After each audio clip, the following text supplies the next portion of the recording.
किसी ने बहुत अच्छी बात लिखी है कि खुदा जब हुस्न देता है तो नजाकत आ ही जाती है। अब हुस्न का मतलब यहाँ पर केवल सुंदरता नहीं है। हुस्न मतलब सुंदरता, ज्ञान, पद, प्रतिष्ठा, नाम, शोहरत, धन, दौलत, ये सारी चीजें। और नजाकत यानी अहंकार, कि जब खुदा जब ऐसी चीजें देते तो अहंकार आना स्वाभाविक है। सबकी बुद्धि भ्रष्ट हो जाती है कुछ समय के लिए। और हम इंसानों की क्या बात करें, अब भगवान को देखिए। भगवान जब लक्ष्मी जी से विवाह नहीं हुआ था तो कहाँ रहते थे बताइए, किसको पता है? भगवान पहले कहाँ रहते थे विवाह से पहले? पहले शादी से पहले, चलिए मैं हिंट देती हूँ, वो एक धाम है, बैकुंठ धाम। भगवान बैकुंठ धाम में रहते थे। शादी हुई लक्ष्मी जी के साथ, फिर कहाँ रहने लगे? क्षीर सागर। किस पर सोते हैं? वो सोने की जगह है। महल इत्यादि छोड़कर किस पर सोने आए वो? शेषनाग पर। कब से? लक्ष्मी जी कौन है?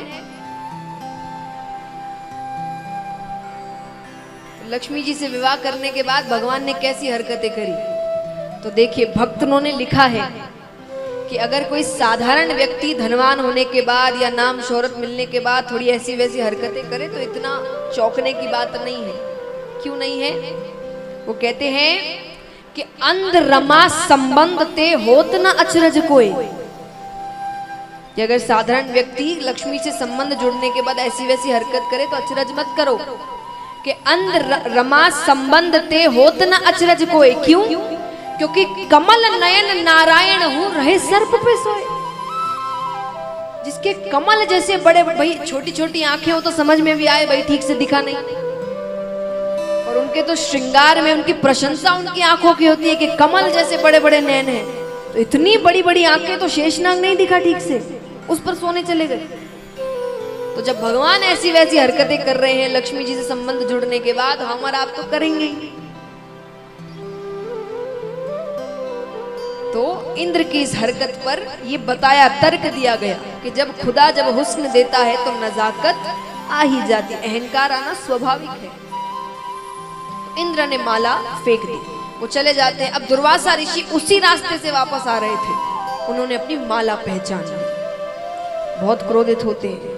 इंद्र वहीं खड़े खड़े कहते हैं कि तुम्हें जिस 3 लोक 14 भुवन का इतना नाज है ना, इतना अहंकार है, मैं श्राप देता हूं तुमसे छीन लिया जाए। अब देखिए, ऐसे तो देवताओं को सब पसंद करते हैं, पर देवताओं के पीछे भी एक व्यक्ति हर वक्त लगा रहता है। कौन है वो? शुक्राचार्य जी। ये दैत्यों के गुरु हैं। ये मानव देवताओं के पीछे ही घूमते रहते हैं कि कब किसी को श्राप मिले और मैं उसका फायदा उठाऊं। तो शुक्राचार्य जी यहाँ दैत्यों से कहते हैं कि इंद्र अभी श्रापित है, आक्रमण कर दो। दैत्यों ने आक्रमण किया, 3 लोक 14 भुवन दैत्यों के पास चला गया। अब देवता भगवान के पास जाए, क्या करे? भगवान कहते युद्ध तो कर नहीं सकते, इंद्र को श्राप मिला हुआ है, तो क्या करें? बोले काम करो, दैत्यों के साथ मित्रता कर, और मित्रता कर कर उनसे कहना हम समुद्र मंथन करेंगे, तो जो भी चीजें निकलेंगी आदि आदि बांट लेंगे। अब समुद्र मंथन में से दोनों को पता था अमृत निकलने वाला है, तो भगवान ने कहा अमृत मैं तुम सबको पिला दूंगा, फिर युद्ध करना, फिर नहीं हारोगे।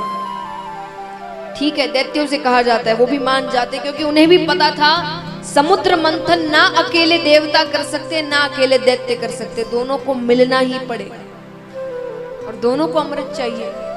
वो इस लालच में, उन्हें अमृत मिल गया तो 3 लोक 14 भुवन फिर चले जाने का कभी डर ही नहीं है उन्हें, मान गए। तो अब मंथन आरंभ करने जा रहे हैं। मद्राचल पर्वत को बीच में रखा गया, बासुकी नाग को रस्सा बनाया गया, बीच में रखते हैं। अब देखिए, दैत्य बहुत शक्तिशाली है, बहुत शक्ति है उनमें, बल बहुत है, लेकिन मूर्ख है, दिमाग बिल्कुल भी नहीं है। और भगवान में दोनों है। भगवान को पता है कब बल का प्रयोग करना है और कब दिमाग का प्रयोग करना है। सफलता तभी प्राप्त होती है, हर वक्त बल के प्रयोग से नहीं होती, कभी कभी दिमाग भी लगाना पड़ता है। तो भगवान ने क्या दिमाग लगाया, भगवान ने देवताओं से कहा कि तुम जाकर नाग का जो मुख है उसके सामने खड़े रहो और जिद करो कि हमें मुख की तरफ खड़े रहना है। अब दैत्य मूर्ख है, दैत्यों ने सोचा कि विष्णु बड़ा चालाक है, जरूर मुख के सामने रहने से कोई फायदा हो रहा है। तो दैत्यों ने कहा नहीं, हम अभी राजा हैं, हम मुख की तरफ रहेंगे। भगवान ने कहा भाई चलो ठीक है, बात तो सही है, राजा तो यही है, आप चले जाइए, हम पीछे हो जाते हैं। देवता पीछे चले गए। अब मंथन आरंभ करेंगे तो पहले तो पर्वत ही डूबने लगा। तब भगवान ने कच्छप अवतार लिया, कछुए का रूप, और अपनी पीठ पर भगवान उस पर्वत को रखते हैं। अब मंथन आरंभ कर रहे हैं तो मंथन के लिए क्या करना पड़ेगा, दोनों को नाग को खींचना पड़ेगा। तो जैसे ही नाग को खींचते हैं सबसे पहले उसके मुख से विष निकलता है। उस विष से कितने दैत्य वहीं मारे गए।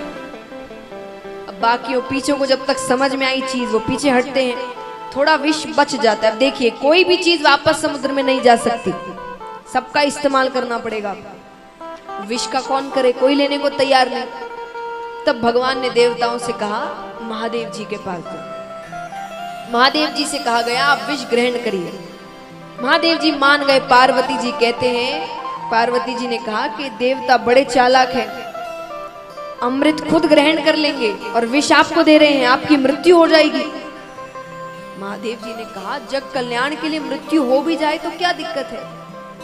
माता समझ गई ऐसे ये समझने वाले नहीं तो कैसे, अब रोकने वाले भी नहीं। तो माता ने कहा एक बात कही सुनिए, आप मुझसे प्रेम करते हैं?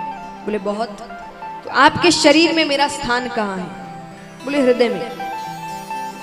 पार्वती जी ने कहा मैं आपके हृदय में रहती हूँ? बोले हाँ। तो बोले वो विष तो गले से हृदय में भी उतरेगा? बोले उतरेगा। बोले मेरी भी मृत्यु हो जाएगी, आप पर पत्नी हत्या का कलंक लगेगा। भोले बाबा भोले हैं ना बहुत। तो माता ऐसे समझा रही है। तो माता ने कहा आप पर तो कलंक लग जाएगा। भगवान कहते हैं सही बात है। महादेव जी ने कहा ठीक है, मैं उसको गले से नीचे उतरने ही नहीं दूंगी। तो महादेव जी ने उस विष को गले पर ही रोक लिया। तब से उनका नाम पड़ा नीलकंठ। बोले नीलकंठ महादेव की। तो महादेव जी विष ग्रहण करते हैं पर उसको गले से नीचे नहीं उतरने देते। अब मंथन कर रहे हैं, मंथन में कई चीजें बाहर निकलती है। उच्च श्रेवा घोड़ा निकलता है, कामधेनु गाय निकलती है, ऐरावत हाथी निकलता है, सब कुछ ना कुछ ले रहे हैं। कुछ देवता ले रहे हैं, कुछ उसमें से लक्ष्मी माता भी निकलती है। लक्ष्मी माता समुद्र मंथन में से बाहर आई थी, हाथ में वरमाला ली। अब वरमाला लिए बाहर आई तो सब सज धज कर खड़े हो गए कि किसके गले में वरमाला जाए। देवता खड़े हैं, दैत्य खड़े हैं, ऋषिगण कई खड़े हो गए, माता सब, भगवान पीछे खड़े हैं।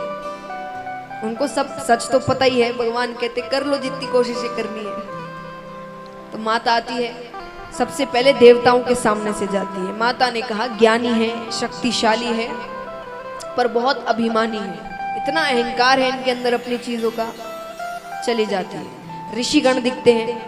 माता ने कहा बलशाली है, ज्ञानी है, अहंकार भी नहीं है, पर क्रोधी है, बहुत जल्दी गुस्सा आ जाता है। चली जाती है। दैत्य सामने आते हैं। माता ने कहा बलशाली है पर मूर्ख है, ज्ञान बिल्कुल नहीं है। सब खत्म। तब भगवान सामने आते हैं। माता भगवान को देखती है, बलशाली है, ज्ञानी है, प्रेमी है, सरल है, विवेकी है, सारे गुण हैं इनमें तो।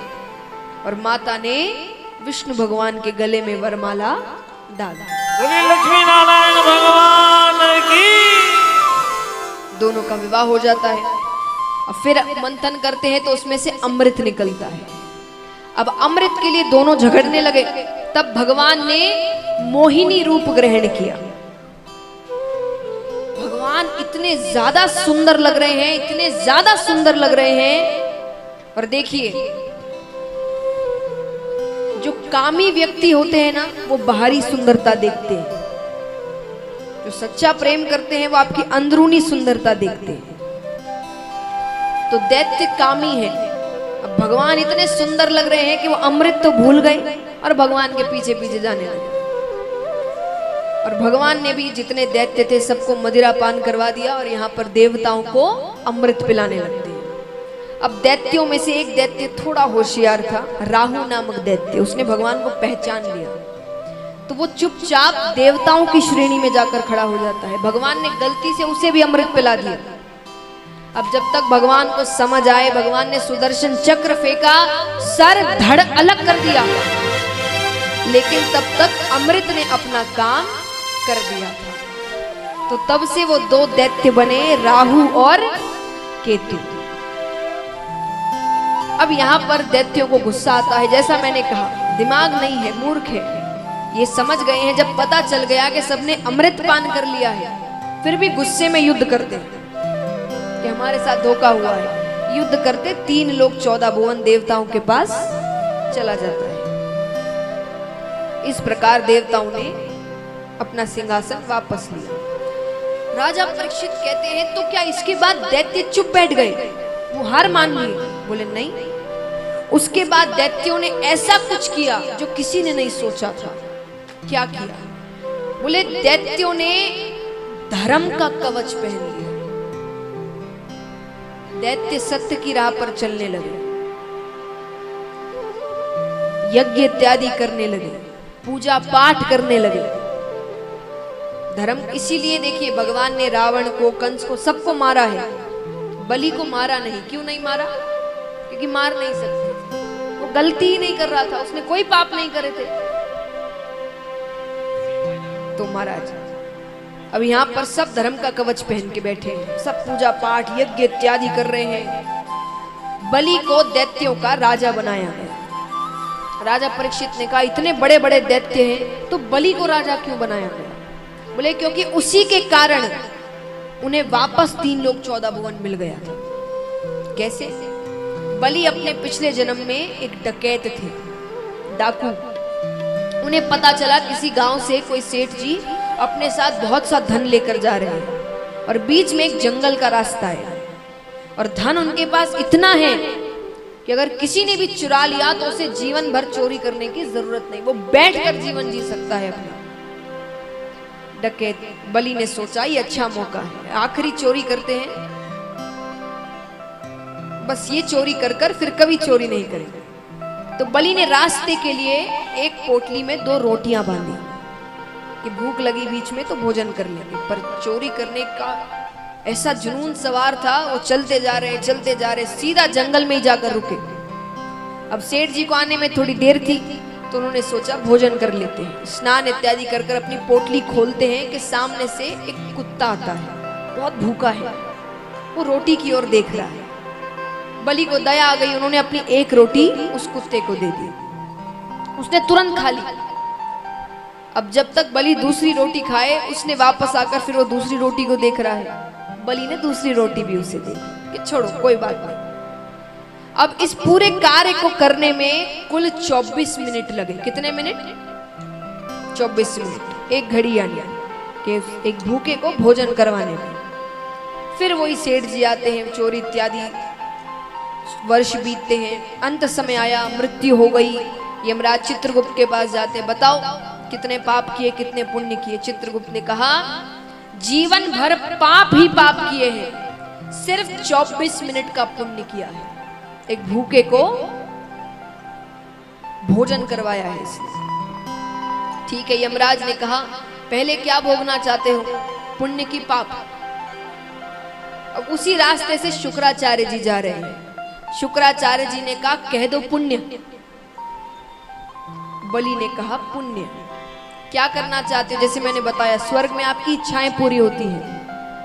तो यमराज ने पूछा क्या करना चाहते हो? शुक्राचार्य जी ने कहा कह दो इंद्रासन पर बैठना है। बलि ने कहा इंद्रासन पर बैठना है।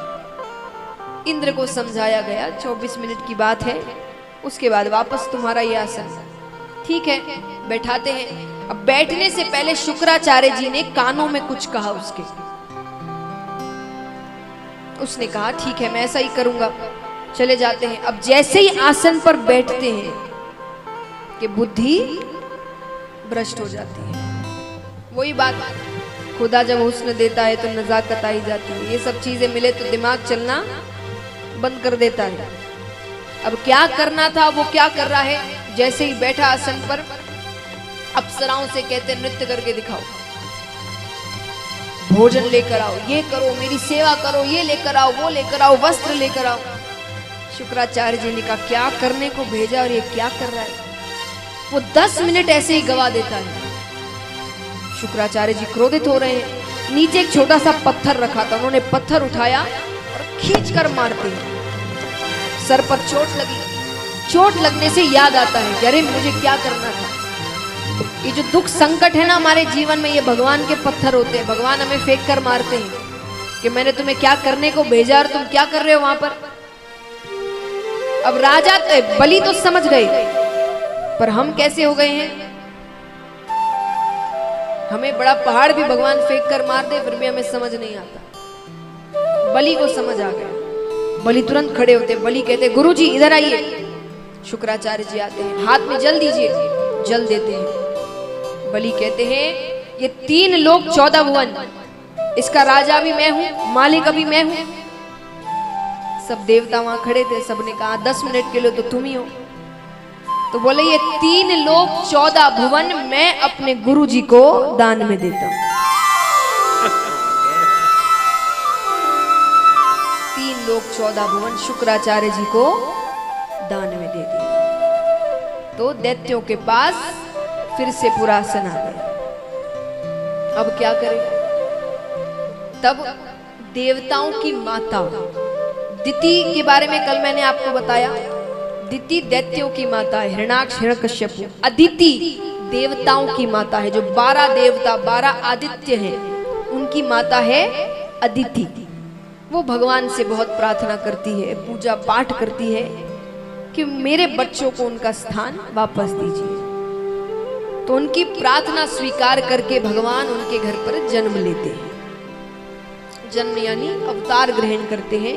तो भगवान वामन अवतार ग्रहण करते हैं। छोटे से भगवान, बटुक रूप भगवान।